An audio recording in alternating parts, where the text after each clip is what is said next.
بسم الله الرحمن الرحيم نحمده ونستعينه ونصلي على رسوله الكريم أما بعد فأعوذ بالله من الشيطان الرجيم بسم الله الرحمن الرحيم وأطيعوا الله والرسول لعلكم ترحمون وقال الله تعالى إنا أنزلناه في ليلة مباركة إنا كنا منذرين فيها يفرق كل أمر حكيم وقال الله تعالى شهر رمضان الذي أنزل فيه القرآن وقال الله تعالى إنا أنزلناه في ليلة القدر وعن أنس بن مالك رضي الله تعالى عنه في حديث ضعيف قال قال رسول الله صلى الله عليه وسلم إذا دخل رجب قال اللهم بارك لنا في رجب وشعبان وبلغنا رمضان أو كما قال عليه الصلاة والسلام. قابل صد احترام بزرگوں بھائیوں اور دوستوں، آج شعبان کے مہینے کی 14 تاریخ ہے. آج کی جو رات آنے والی ہے دن گزرنے کے بعد وہ رات ہے جو ہمارے درمیان میں شب برات کے نام سے مشہور ہے. شب برات کی اسلام میں کیا حیثیت ہے؟ یعنی اسلام، قرآن اور حدیث، اللہ کے نبی علیہ السلام کی روایت ہے، اس رات کے بارے میں کیا بتلاتی ہیں. دوسری بات، کیا اس رات میں جس کو ہم شب برات کہتے ہیں عبادت کرنے کی کوئی فضیلت ہے؟ اللہ کے نبی علیہ السلام نے اس رات میں عبادت کرنے کی کیا فضیلتیں بیان فرمائی ہیں. تیسری بات، کیا اس رات میں عبادت کرنے کا کوئی خاص طریقہ اللہ کے نبی علیہ السلام نے مسلمانوں کو بتلایا؟ چوتھی بات، شب برات کا روزہ کب ہمیں رکھنا چاہیے اور کتنے روزے رکھنے چاہیے اور ان روزوں کی آپ نے کیا فضیلت بیان فرمائی ہے.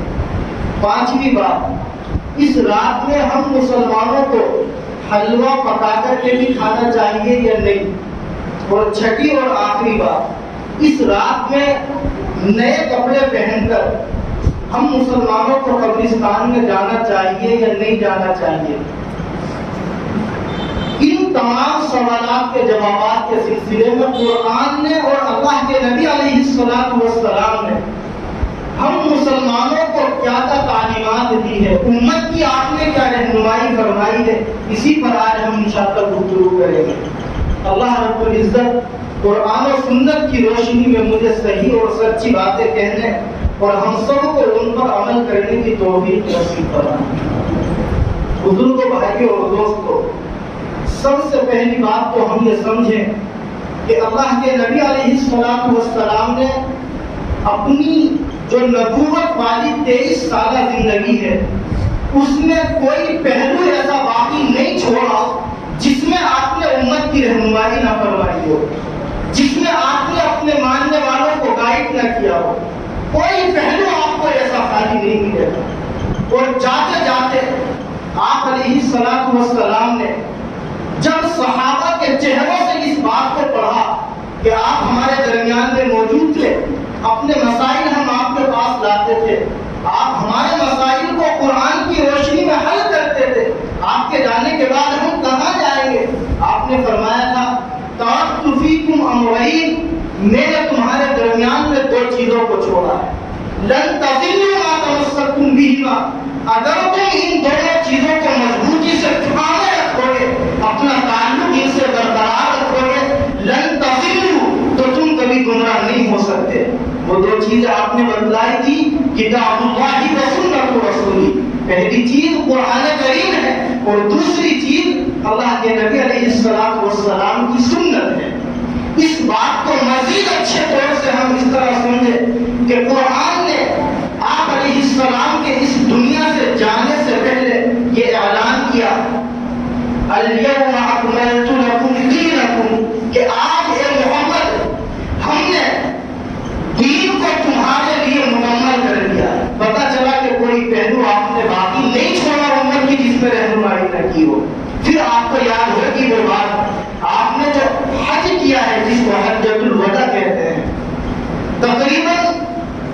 مؤرخین لکھتے ہیں کہ 1,44,000 کی تعداد میں صحابہ وہاں موجود تھے. اللہ کے نبی علیہ السلام اونٹنی پر بیٹھے ہوئے تھے اور بار بار آپ کے جملہ ارشاد فرما رہے تھے کہ کیا میں نے آپ کو دین پہنچا دیا؟ اللہم حل بلغت. صحابہ سے پوچھ رہے تھے کہ ذرا بتاؤ کہ کیا میں نے جو دین اللہ نے مجھے دے کر کے بھیجا تھا تم تک پہنچایا یا نہیں پہنچایا؟ صحابہ نے یک زبان ہو کر کے کہا کہ کیوں نہیں اے اللہ کے نبی، آپ نے اپنی ذمہ داری کو پورا کیا اور آپ نے جو دین اللہ نے آپ کو دے کر بھیجا تھا امت تک مکمل دیانتداری سے پہنچایا. اس کے علاوہ آخر میں آپ نے کہا تھا اللہم اشہد، اے اللہ آپ گواہ رہیے اس بات پر کہ آپ نے جو ذمہ داری مجھے دی تھی، نبوت والی ذمہ داری، وہ میں نے ادا کر دی اور یہ دین امت تک پہنچا دیا، یہ قرآن میں نے تیرے بندوں تک پہنچا دیا. ان چند باتوں کو آپ ملائیں گے تو اس نتیجے تک پہنچیں گے کہ اللہ کے نبی علیہ السلام نے اپنی مبارک اور مکمل زندگی کے اندر کوئی پہلو ایسا باقی نہیں چھوڑا جس میں اپنے ماننے والوں کی آپ نے رہنمائی نہ فرمائی ہو. یہ تمہیدی گفتگو میں نے اس لیے کی کہ ہمارے درمیان میں کچھ غلط باتیں، کچھ خرافات اور منگھڑت قسم کی چیزیں اتنی زیادہ فیمس ہو گئی ہے کہ حقیقت جو قرآن نے بیان کی یا جو اللہ کے نبی علیہ السلام کی تعلیمات ہے وہ ہمارے حلق سے نہیں اترتی. اس لیے آپ یہ معیار بنائیے اپنا اور یہ مزاج یقیناً بنا لیجیے کہ معیار اور پیمانہ اللہ کے نبی نے یہ بتا دیا کہ قرآن اور حدیث، قرآن اور حدیث، صحابہ کی زندگی. اگر کوئی چیز قرآن میں نہیں ملتی، حدیث میں نہیں ملتی اور اللہ کے نبی کے صحابی نے کسی چیز کے اوپر عمل نہیں کیا تو سمجھ لیجیے کہ اب ہمارے لیے اس بات پر عمل کرنے کی بالکل گنجائش نہیں ہے. چاہے دنیا کا کتنا ہی بڑے سے بڑا بولنے والا وہ چیز ہمارے سامنے اچھے انداز میں ملمہ سازی کر کے اسلام سے جوڑ کر کے بیان کرنے کی کوشش کرے. پہلی بات پر مجھے آنا تھا اس لیے یہ تمہیدی گفتگو کی. اسلام میں شب برات کی حیثیت کیا ہے اور آپ نے اس رات میں عبادت کی کیا فضیلت بیان فرمائی. تو یاد رکھیے گا شب برات، شب فارسی زبان میں رات کو کہتے ہیں اور برات یہ عربی کا لفظ ہے. اس کے معنی آتے ہیں کسی کو چھوڑ دینا، معاف کر دینا، کسی کو بری کر دینا. دونوں کو جب ملائیں گے تو مطلب یہ نکلے گا کہ شب برات وہ رات کہلاتی ہے جس میں اللہ تعالیٰ بندوں کی مغفرت فرما دیتے ہیں. یہ اس کا ترجمہ ہے شب برات کا.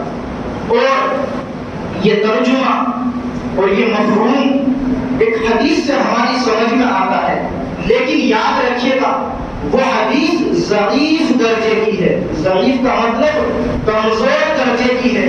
اور اس پر میں ہلکا سا یہ سمجھانے کے لیے کہوں کہ یہ جو اللہ کے نبی علیہ السلام کی احادیث ہے، آپ کی جو باتیں ہیں ہم تک پہنچی ہے، ان میں محدثین نے اتنی باریکیوں کو محفوظ رکھا کہ ہم علاوہ دعا دینے کے کچھ نہیں کہہ سکتے. اللہ حدیث کو ہم تک پہنچانے والوں کی قبروں کو نور سے منور فرمائے. انہوں نے ایک معیار اور ایک کسوٹی اور پیمانہ یہ طے کیا کہ اگر اللہ کے نبی علیہ السلام سے لے کر کے آج تک جتنے بھی درمیان کے سلسلے ہیں، جتنے بھی لوگ حدیث کو نقل کرنے والے ہیں، ان میں کوئی آدمی چھوٹا ہے، کوئی آدمی ایسا ہے جو شریعت پر عمل نہیں کرتا اور اس نے بھی اس حدیث کے بیان کرنے میں حصہ لیا. محدثین کہہ دیتے ہیں کہ ہم اس حدیث کو نہیں لیں گے کیونکہ یہ کمزور ہے، اس حدیث کے اوپر ہم عمل نہیں کریں گے. یہ مطلب ہوتا ہے حدیث کے ضعیف اور کمزور ہونے کا. تو ایک ضعیف حدیث ہے جس کو حدیث کی بہت ساری کتابوں میں باقاعدہ ذکر بھی کیا. میں نام کے ساتھ بیان کروں چونکہ دوسری دنیا میں بھی یہ چیزیں جاتی ہیں. ابن ماجہ ایک حدیث کی کتاب ہے، اس میں 1389 نمبر پر، اسی طرح مسند احمد میں 26,018 نمبر پر اور ترمذی میں 736 نمبر پر، یہ 3 حوالے میں ہے. یہ ایک روایت ہے حضرت عائشہ رضی اللہ تعالی عنہا، آپ فرماتی ہیں کہ ایک مرتبہ میں نے اللہ کے نبی علیہ السلام کو بستر پر نہیں پایا. چنانچہ میں آپ کو تلاش کرنے کے لیے گھر سے نکلی، میں بے چین ہو گئی کہ اللہ کے نبی اچانک سے رات میں کہاں چلے گئے۔ آپ فرماتی ہیں جب میں گھر سے نکلتی ہوں تو یہ دیکھتی ہوں فَإِذَا هُوَ بِالْبَقِيعِ رَافِعٌ رَأْسَهُ وَيَدَهُ إِلَى السَّمَاءِ۔ آپ جنت البقیع میں موجود ہیں۔ جنت البقیع مدینے کے قبرستان کا نام ہے، اللہ ہم سب کو وہاں کی زیارت نصیب فرمائے۔ آپ فرماتی ہیں کہ میں نے اللہ کے نبی کو دیکھا، آپ اپنے ہاتھ کو اٹھائے ہوئے تھے، اپنا سر آپ نے آسمان کی طرف کیے ہوئے تھا اور اللہ تعالیٰ سے آپ دعا فرما رہے تھے۔ آپ نے جب مجھے دیکھا، بعض روایتوں میں یہ روایت اور لمبے انداز میں بیان کی گئی ہے، خلاصہ سب کا یہی ہے کہ آپ نے ان سے معلوم کیا کہ عائشہ اکنتی تخافین ان یحیف اللہ علیک ورسولہ، کیا تمہیں اس بات کا ڈر تھا کہ اللہ اور اس کے رسول تمہارے اوپر زیادتی کریں گے، کہ تمہیں چھوڑ کر کے کہیں بھی نکل جائیں گے؟ آپ فرماتی ہیں کہ نہیں، اللہ کے نبی مجھے اس کا ڈر نہیں تھا، میرے دل میں یہ بات آئی تھی کہ شاید انک اتیت بعض نسائی، آپ اپنی کسی دوسری بیوی کے پاس تشریف لے رہے ہیں۔ چنانچہ اللہ کے نبی علیہ السلام نے اس موقع پر یہ ارشاد فرمایا تھا کہ اے عائشہ، ان اللہ تبارک و تعالی ینزل لیلۃ النصف من شعبان، کہ اللہ تعالی شعبان کی 15ویں رات کو آسمان دنیا پر نزول فرماتے ہیں۔ یہ جو آسمان ہمیں نظر آتا ہے، بعض محدثین نے لکھا کہ اس پر اللہ تعالی کیسے آتے ہیں ہم نہیں کہہ سکتے، البتہ توجہ فرماتے ہیں، خصوصی توجہ، اور اعلان کرتے ہیں کہ ہے کوئی مغفرت کی دعا کرنے والا کہ میں اس کو معاف کر دوں۔ اور آپ نے اس روایت میں ترمذی کی یہ فرمایا فَيَغْفِرُ لِأَكْثَرَ مِنْ عَدَدِ غَنَمِ شَعْرِ قَلْبِهِ، کہ اللہ تعالیٰ قبیلہ قلب کی بکریوں کے اوپر جتنے بال ہیں ان سے زیادہ تعداد میں اپنے بندوں کی مغفرت کر دیتے ہیں۔ مطلب یہ ہوا کہ بکریوں کے بدنوں کے اوپر جو بال ہیں آپ ان کو کاؤنٹ نہیں کر سکتے، شمار کرنا پاسبل نہیں ہے، تو پتہ یہ چلا کہ بے شمار بندوں کی آج کی رات میں اللہ تعالیٰ مغفرت فرما دیتے ہیں۔ یہ روایت میں نے اس لیے ذکر کی، ہمارے بہت بڑے بڑے علماء اس کو بیان کرتے ہیں، لیکن ہم یاد رکھیں امام ترمذی رحمۃ اللہ علیہ نے اپنی کتاب میں یہ رکھی، یہاں ترمذی میں کبھی کبھی پڑھتا بھی ہوں اصل میں اس کو، اس روایت کو ذکر کرنے کے بعد اپنے استاد امام بخاری کے حوالے سے یہ لکھا کہ یہ حدیث وہ ہے جس کو میں نے اپنے استاد امام بخاری رحمۃ اللہ علیہ کو یہ کہتے ہوئے سنا ہے کہ ھذا حدیث ضعیف، یہ حدیث ضعیف ہے، کمزور ہے، اور اس ضعیف اور کمزوری کی وجہ انہوں نے یہ بیان کی کہ اس روایت میں حجاج ابن ارقام نامی ایک راوی ہے جس کو محدثین کمزور راوی مانتے ہیں۔ لیکن میں آپ کو یہ بتلاؤں کہ ہمیں اس رات کی فضیلت بیان کرنے کے لیے صرف یہ روایت ذکر کرنے کی بالکل ضرورت نہیں ہے، اس لیے کہ بالکل صحیح درجے کی روایت جس کو امام بخاری رحمۃ اللہ علیہ نے بخاری میں 1145 نمبر پر اور امام مسلم رحمۃ اللہ علیہ نے 758 نمبر پر ذکر کیا، اور اللہ کے نبی صلی اللہ علیہ وسلم کا یہ فرمان امت تک پہنچایا کہ صرف شعبان کی 15ویں رات میں اللہ آسمان دنیا پر نزول نہیں فرماتے، بلکہ سال کے تمام دنوں میں اللہ رب العزت رات کے آخری وقت میں آسمان دنیا کے اوپر نزول فرماتے ہیں۔ یہ ہم نیت کر لیں کہ صرف شعبان کی 15ویں رات میں جو ہم اجتماعی طور سے جاگ کر خرافات زیادہ عبادت کم کرتے ہیں یہ خامخواہ کی بات ہے، جب ایک صحیح درجے کی روایت بالکل مکمل درجے کی اعلیٰ درجے کی صحیح حدیث ہمارے سامنے ہے بخاری مسلم کی، جس میں باضابطہ اللہ کے نبی یہ فرماتے ہیں روزانہ ہر رات میں اللہ رب العزت رات کے آخری وقت میں آسمان دنیا پر نزول فرماتے ہیں، تو ذرا ہم غور کریں کہ ہم سال میں صرف اسی رات میں جاگنے کو ضروری سمجھ لیں اور پورے سال کی تمام راتوں میں ہم فرض نمازوں کی پابندی نہ کریں، شاید ہماری عقلیں بھی اس کو غلط کریں۔ آپ غور کریں اللہ کے نبی علیہ السلام کے فرمان پر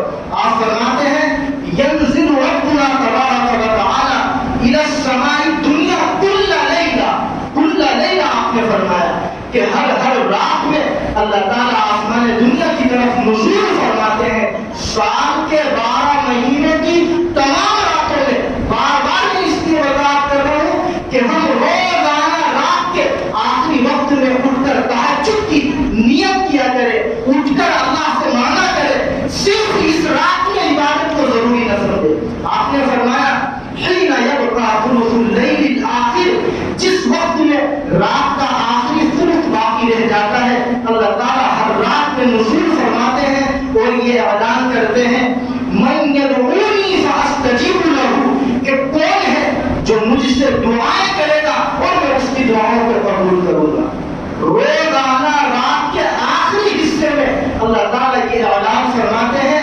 دوسرا اعلان یہ کرتے ہیں من یسألنی فأعطیہ, کہ ہے کوئی جو مجھ سے مانگے اور میں اس کی مرادوں کو پورا کروں. تیسرا اعلان یہ فرماتے ہیں من یستغفرنی فأغفر له, کہ ہے کوئی جو اپنے گناہوں کی مجھ سے مغفرت کی بات کرے اور میں اس کے گناہوں کو معاف فرما دوں.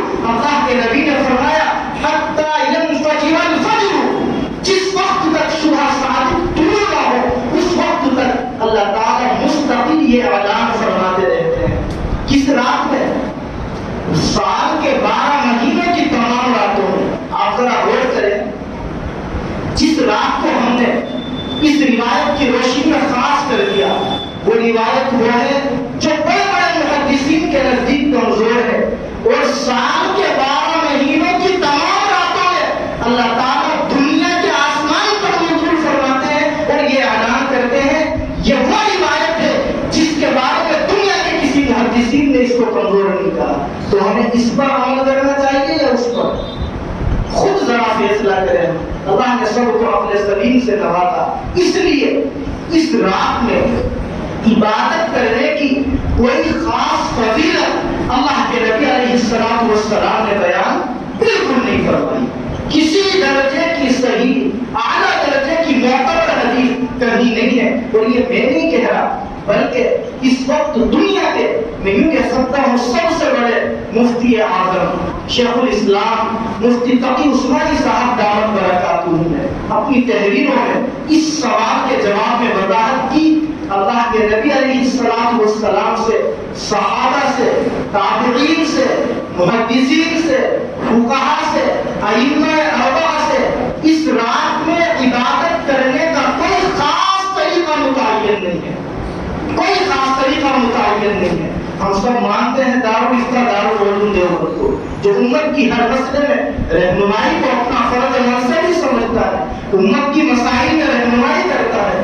اس سوال کے جواب میں دارالفتہ دارالعلوم دیوبند نے بھی یہی لکھا کہ اس رات میں عبادت کرنے کا کوئی خاص طریقہ اللہ کے نبی صلی اللہ علیہ وسلم سے کسی بھی معتبر اور صحیح حدیث سے ثابت نہیں ہے.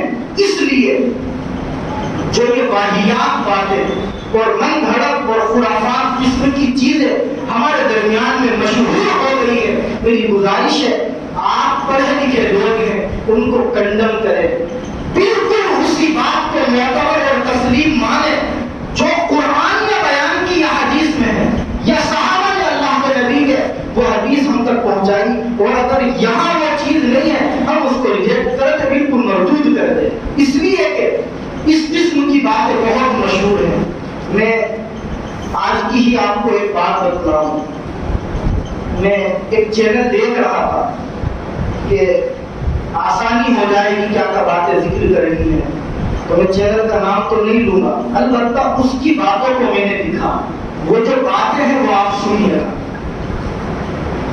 ایک صاحب یہ اپنی کلپ میں تفصیل سے بتلاتے ہیں کہ اس رات میں عبادت کرنے کا خاص طریقہ جو ہے وہ یہ ہے. آپ ذرا سنیں ان کی خرافات کی بات ہے. آپ سب کی جیبوں میں موبائل ہے, سب یوٹیوب سنتے ہیں اور جب دیکھتے ہیں نا واہ رنجوں سے نجات مل جائے گی, ٹینشن فری زندگی ہو جائے گی اگر اس طریقے سے ہم نماز پڑھ رہے ہیں. اور چونکہ چٹپٹی باتوں میں مزہ بھی آتا ہے, کچھ الگ سے ہٹ کر باتیں جب کی جاتی ہیں تو وہ ہماری عقلوں کو بڑی اچھی لگتی ہیں. آپ دیکھیے گا وہ لکھتے ہیں کہ اس رات میں سب سے پہلے ہم نہا دھو کر کپڑے پہنیں. میں اس کو یہی کنڈم کر دوں آپ بہت بڑی تعداد میں یہاں ہیں، اوپر ہیں، ان کے اوپر ہیں، میں بھی یہی ہوں، آپ بھی یہی ہیں۔ قرآن کی کسی آیت میں، اللہ کے نبی کی کسی صحیح حدیث میں، اللہ کے نبی کے 1,44,000 صحابہ میں سے کسی ایک صحابی سے، تاریخ کی کسی کتاب سے جو معتبر کتاب ہو، مجھے آ کر کے یہ دکھلا دے کہ اللہ کے نبی نے، کسی صحابی نے، اللہ کے کسی پیر نے اس رات میں کپڑے پہننے کو لازم اور ضروری سمجھا ہو۔ اور یاد رکھیے گا، بخاری میں 2697 نمبر کی روایت ہے، آپ نے فرمایا من احدث فی امرنا ھذا ما لیس منہ فہو رد۔ ہماری اس شریعت کے اندر، ہمارے اس دین کے اندر اگر کوئی شخص کسی نئی بات کو شروع کرے گا تو اسے رد کر دیا جائے گا، اسے تسلیم نہیں کیا جائے گا۔ تو یہ سب خرافات ہیں۔ آگے وہ کہتے ہیں کہ ہم نماز اس طریقے سے پڑھیں، دیکھیے گا سننا، کہ 2 رکعت پہلے تو تحیۃ الوضو کے پڑھیں، اور طریقہ بھی انہوں نے بتلا دیا کہ ہر رکعت میں الحمد کے بعد 1 مرتبہ آیت الکرسی پڑھیں، 3 مرتبہ قل ھو اللہ احد پڑھیں، اور 2 رکعت پوری کریں۔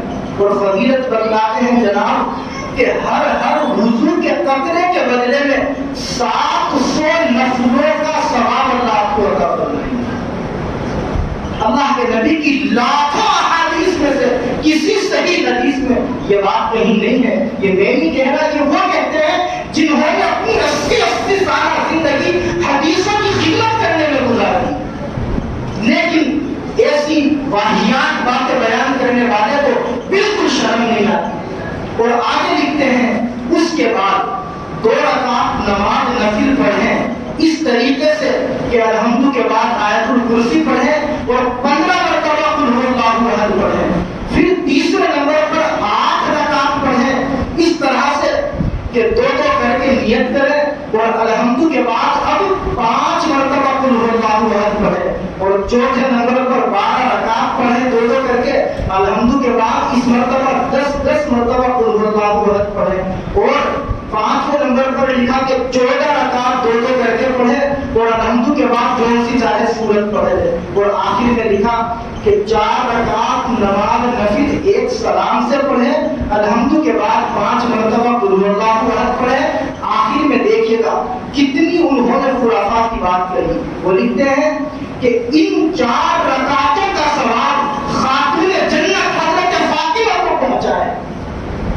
اور آگے لکھتے ہیں، بولتے ہیں وہ اس کلپ کے اندر کہ اگر آپ نے یہ رکعتیں اس طرح سے پڑھ لی تو حضرت فاطمہ اللہ کے نبی کی بیٹی یہ فرماتی ہے کہ میں اس طرح سے نماز پڑھنے والے کو جنت میں لیے بغیر جنت میں جانے سے انکار کر دوں گی۔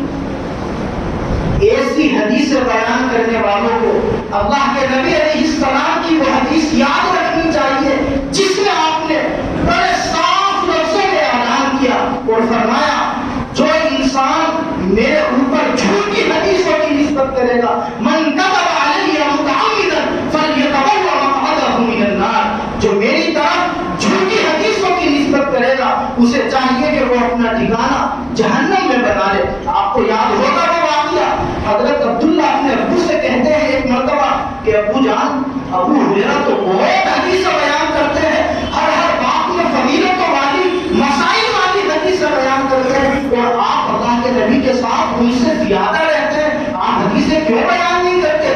انہوں نے روتے ہوئے کیا کہا تھا کہ بیٹا اللہ کے نبی کا یہ فرمان اگر میرے سامنے نہ ہوتا تو یقیناً ہر گفتگو کے اندر میں اللہ کے نبی کی حدیث بیان کیا کرتا۔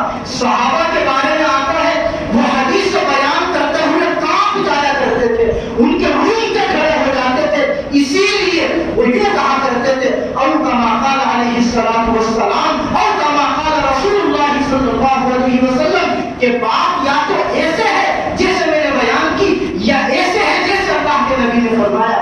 وہ ڈرتے تھے اللہ کے نبی کی حدیثوں کو بیان کرتے ہوئے کہ کہیں ہم سے بیان کرنے میں کوئی غلطی نہ ہو جائے اور قیامت کے دن ہم اس وعید کے مستحق نہ بن جائیں۔ اس لیے میری آپ سب سے گزارش ہے کہ جب تک اللہ کے نبی کی کوئی صحیح اور معتبر حدیث آپ کو معلوم نہ ہو آپ اسے آگے نہ بھیجیں، اور جو اس قسم کی واہیات باتیں صرف اپنی شہرت کے لیے یا اپنے دنیاوی مفاد کے لیے بیان کرتے ہیں ان السلام کا یہ فرمان پوری زندگی یاد رکھنا چاہیے.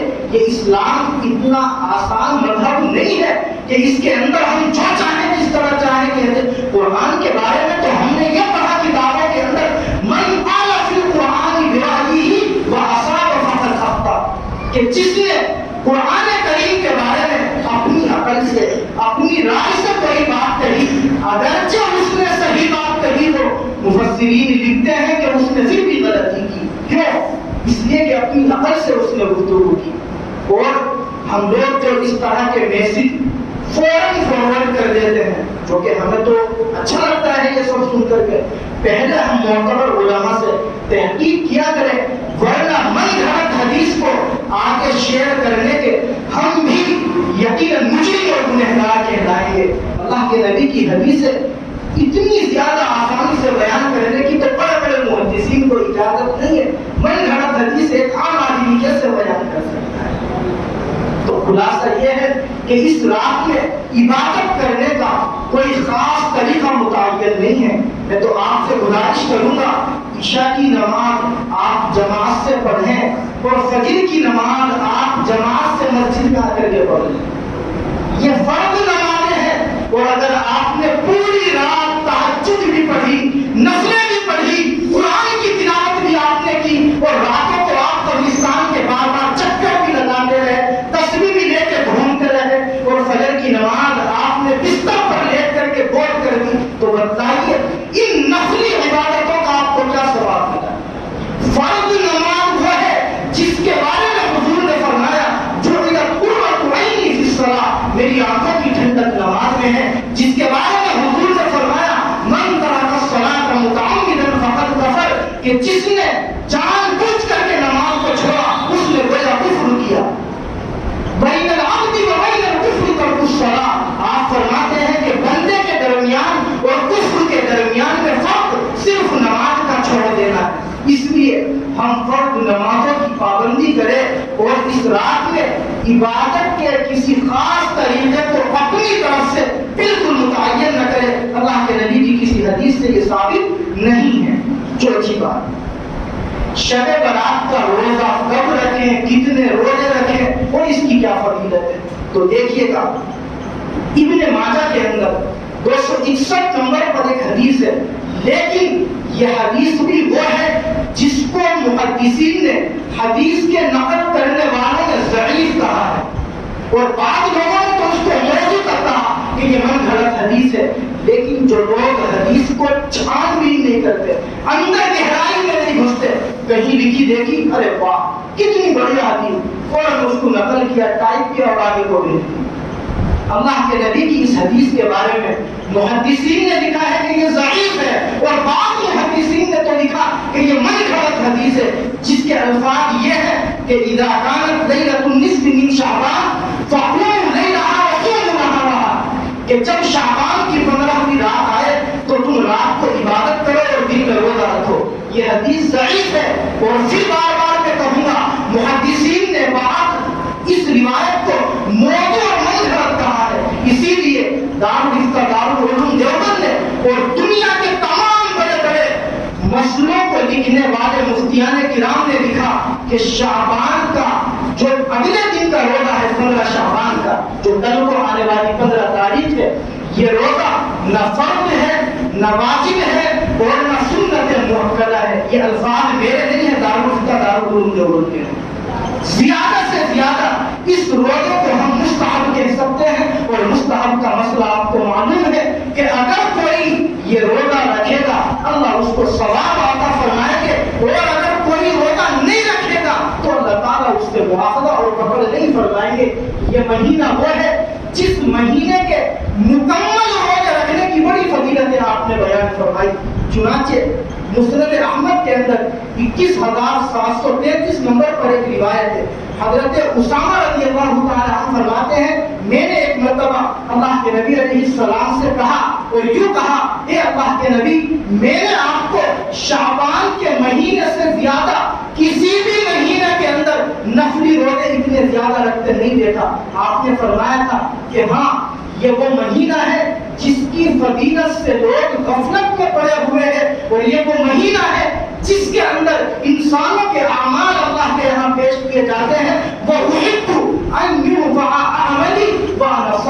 اور میں یہ چاہتا ہوں کہ میرا عمل جب اللہ کے یہاں پیش کیا جائے تو میں روزے کی حالت میں ہوں۔ اس لیے فقہاء نے لکھا اس مہینے کی پہلی تاریخ سے لے کر کے 27 تاریخ تک، تو یہ 27 دن ہے، ہم جب چاہیں جتنے چاہیں نفلی روزے رکھیں، بالکل اجازت ہے اور بڑی فضیلتیں ہیں۔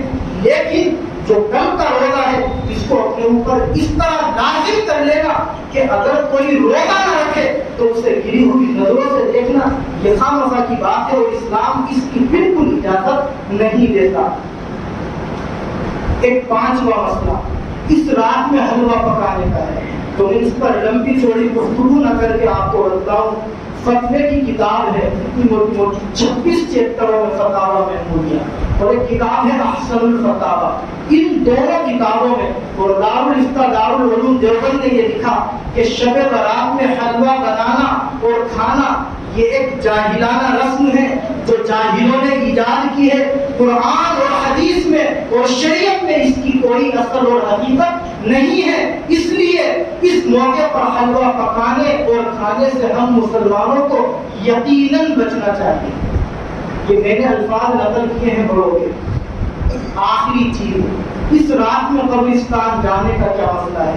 تو دیکھیے گا ان تمام فتووں کی کتابوں نے جو فتویٰ لکھا میں اسے پڑھ کر کے سناؤں۔ شب برات کو انفرادی طور پر، انفرادی کا مطلب آپ اکیلے اپنے گھر سے نکلے اور قبرستان چلے جائیں، یہ لکھا ہے انفرادی طور پر قبرستان جا کر مرحومین یعنی مردہ لوگوں کے لیے ایثار ثواب کرنے کی اجازت ہے، حدیث سے ثابت ہے۔ کون سی حدیث سے؟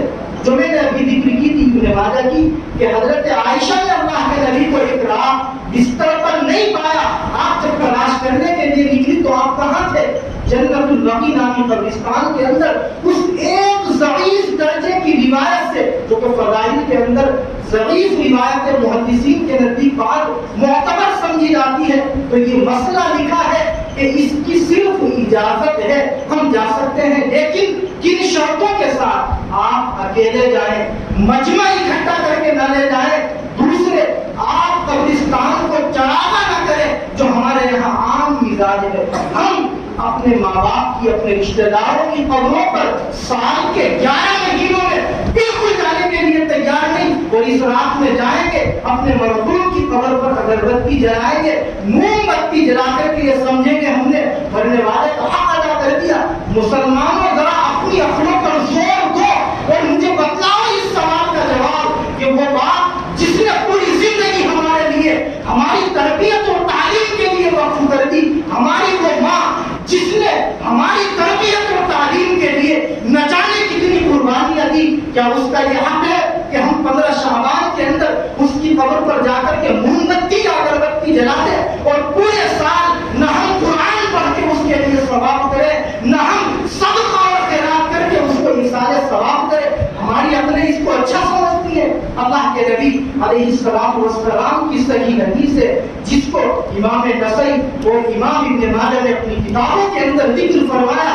حضرت ابو ہریرہ رضی اللہ تعالی عنہ فرماتے ہیں اللہ کے نبی علیہ السلام نے فرمایا زوروا القبور فإنها تذكركم الآخرہ، کہ لوگوں قبروں کی زیارت کیا کرو، قبرستان آتے جاتے رہا کرو، کیونکہ قبروں کی زیارت کرنے سے تمہیں آخرت کی یاد تازہ ہوگی۔ اس لیے ہم اپنے مرحومین کی قبر پر روزانہ نہ صحیح ہفتے میں کسی ایک دن چلے جایا کرے، مہینے میں چلے جایا کرے، لیکن اس شب برات میں قبرستان جانے کو اپنے لیے لازم اور ضروری بالکل نہ سمجھے، بلکہ جب جب موقع ملے ہم اپنے مرحومین کی قبروں پر جائیں اور ان کے لیے ایثار ثواب کریں۔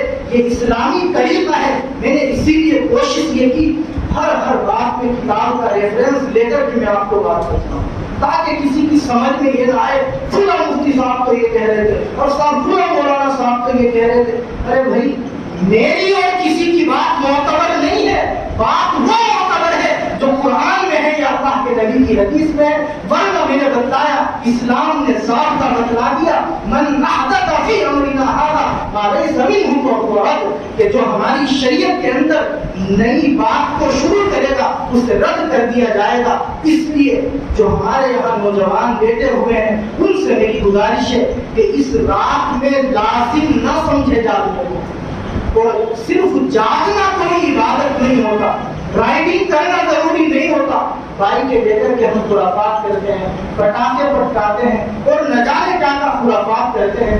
آپ سب جانتے ہیں پڑھے لکھے لوگ ہیں، اتنے بڑے شہر میں رہتے ہیں، بڑے اسکولوں میں بچے تربیت یافتہ تعلیم لیتے ہیں، کیا عقل ہماری اتنی کمزور ہو گئی کہ ہم ان چیزوں کو جن کا کہیں سے کہیں شریعت میں کوئی اتا پتہ نہیں ہم اسلام کا حصہ سمجھ لیں؟ فرض نماز روزانہ پڑھیں، راتوں کو روزانہ جا کر کے تہجد کی نمازیں پڑھیں، اور جو بڑے لوگ یہاں بیٹھے ہوئے ہیں پیرنٹس، ان سے گزارش ہے کہ وہ لوگ اپنے بچوں کو آج کی رات میں خاص طور سے عشاء کے بعد اپنے دوستوں کے ساتھ بالکل نہیں کریں۔ ہر سال اگلا دن جو آتا ہے یعنی شب برات کا اگلا دن، آپ سب مجھ سے زیادہ اچھی طرح واقف ہے اس بات سے، کتنے اخبار ان خبروں کو چھاپتے ہیں کہ فلاں جگہ کچھ بچے رائڈنگ کر رہے تھے، گاڑیوں سے اسٹنٹ لگا رہے تھے۔ میں خود پرسنلی ایسے بچوں کو جانتا ہوں جو 100 سے زیادہ اسپیڈ پہ فلائی اوور کے اوپر گاڑیاں دوڑاتے ہیں اور تھوڑا سا ٹرن لے کر کے اسٹینڈ کو نیچے لگا دیتے ہیں اور پیچھے والا ویڈیو بناتا ہے اور اس سے چنگاریاں نکلتی ہیں اور پھر اس کو اپنے انسٹا کے اوپر اور فیس بک کے اوپر اپلوڈ کرتے ہیں۔ اور صرف اتنے میں نہیں، کانوں کے اندر ہمارے ایئر بڈس لگے ہوئے ہوتے ہیں جن کے اندر پنجابی گانے بجتے ہیں۔ یہ لوگوں نے مجھے بتایا۔ میری ان نوجوانوں سے گزارش ہے اللہ کے نبی کی اس حدیث پر غور کرے جس میں حضور نے یہ فرمایا، اگر کوئی انسان شراب کے نشے کے اندر ہے اور اسی حالت میں اس کا انتقال ہو جائے تو وہ اسلام کے اوپر نہیں مرا۔ کتنے نوجوان ہیں جو اس رات میں اس طرح کی خرافات کرتے ہیں؟ یہ ہم اس لیے بھی دیکھتے ہیں کہ ہمارے بڑے جو بچوں کے گارجین ہیں، پیرنٹس ہیں، وہ اپنے بچوں کے اوپر دھیان نہیں دیتے۔ بچے بھی دھیان دیں اور بڑے بھی، اور خرافات سے زیادہ ہم روزانہ راتوں کو اللہ کی عبادت کریں۔ اللہ ہم سب کو اخلاص کے ساتھ عمل کی توفیق مرحمت فرمائے، اور خرافات سے اور بدعتوں سے اور منگھڑت باتوں سے اللہ اس امت کی مکمل حفاظت فرمائے۔ وآخر دعوانا ان الحمد للہ رب العالمین۔